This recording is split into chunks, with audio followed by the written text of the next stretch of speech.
Hello and welcome to this BTEC Sports Science Unit 2 Functional Anatomy screencast. So we've just looked at anatomical terms. We're now going to be looking at the structure of the skeletal system. To start with, we're going to look at where the bones should go, or which bones are where. These are the bones we need to be aware of for sports science. Here we have the skeletal system or skeleton, and we're just going to quickly go through it on your skeleton worksheets you have, or this is just a recap. Please can we put here we have the cranium. Do not need to worry about this here. So it goes straight down from the cranium to the ribs. Then we have the sternum here. This here is the vertebral column. Then we have the pelvis. Now the pelvis is split up into ilium, the iliac crest, ischium and pubis. I'll go through this on the next slide. This long bone here is known as the femur. We have the patella, the tibia, which is this weight-bearing bone here, so the tibia. Next to it we have the fibula, which is there for muscle attachment. And if we work our way down here, we've got the metatarsals, are these kind of long ones here.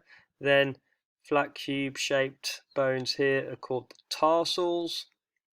If we come up here, fingers, these are known as our phalanges. Then we have our metacarpals here. Then our carpals, so again these cube-shaped light bones here. Remember the difference between carpals and tarsals is tarsals, toes. So tarsals are on our feet, tarsals, metatarsals. In a hand we have our metacarpals and carpals. This bone here by the thumb is our radius. The bone next to the radius is the ulna or ulna. Then we have our humerus. It's our funny bone here. We have the scapula, which is on the posterior aspect of the skeleton, but this skeleton at the moment is anterior. So the scapula at the back, and then finally finish on this bone here, which is the clavicle. So please get all of those bones down, learn them, you will be tested on them. If we now kind of look at the pelvis in more detail, here's the pelvis, and what we have is this part of the pelvis here is called the ilium. Then we have this part here on both sides, so this part and then this part here is known as the ischium. And then finally here and here, this is known as the pubis, so the pubis bone. And again, this one here is the ilium. So the pelvis are three bones fused together: ilium, ischium and the pubis. So ilium, pubis here, and then ischium. The iliac crest is this crest here, so the outline of the ilium is known as the iliac crest. And finally, the last bone you need to be aware of is the calcaneus, and this is another term or another word for the academic term for the heel bone is known as the calcaneus. So please ensure you get all of those down.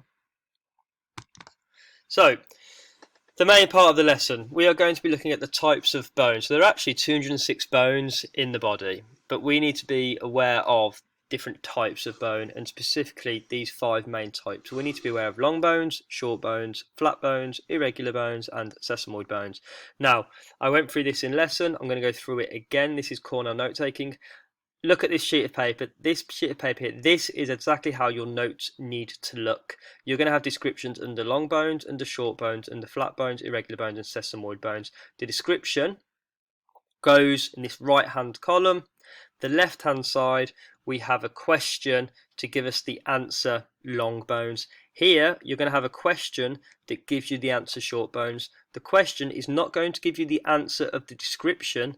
The question here is going to give you the answer short bones, flat bones, irregular bones, and sesamoid bones.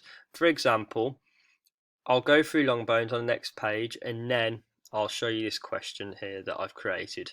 So first of all, long bones. So these bones are found in the limbs. They have a shaft known as the diaphyses and 2 ends known as epiphyses. For example, our femur, our humerus, our tibia, our radius, which is thumb side, and our ulna. Long bones, they look long. They're usually found in our limbs on the periphery. The main thing about them is they have a diaphyses and an epithesis. The diaphysis, the shaft, two epitheses. The functions of long bones. So this is a description. If an exam question says describe long bones, this is what you need to be describing. Bones that are found in our limbs have a diaphyses and two epiphyses, for example, the femur. That is a description. If an exam question says, and provide a function is what do they do? Long bones, they produce movement, they support, and they also produce red blood cells. So, all of this information here needs to go in your description underneath long bones. Your question needs to give you the answer long bones using words from within the description. For example, which bones are found in the limbs with a shaft, diaphysis and two ends, epiphysis, question mark. The answer to that is long bones. That's what you need to do. You might put a bit more information in here saying an example of this would be the humerus, function would be movement and red blood cell production. Sorted. Now we need to move on to short bones. So, short bones are small, light, strong, cube-shaped bones. Examples, carpals and tarsals. If you look, you can't really see here. Carpals and tarsals, very short, very compact, very cube-shaped. The function of short bones is small, fine movements. For example, archery, shock absorption, falling over, landing on your hands, okay, to absorb shock. When we're walking, we are weight bearing, so our tarsals bear our weight. They're there for stability as well. You don't need to write all of these down, just write two of them down. As I said, small, light, strong, cube-shaped bones, compact. Now, so your questioning here should be, underneath short bones we should have, these are light, short, cube-shaped bones that are compact. For example, carpals. The function of these are to weight bear and to shock absorb. Question should be, which bones are light and cube-shaped? An example would be tarsals. The function of these type of bones would be to weight bear. The answer, short bones.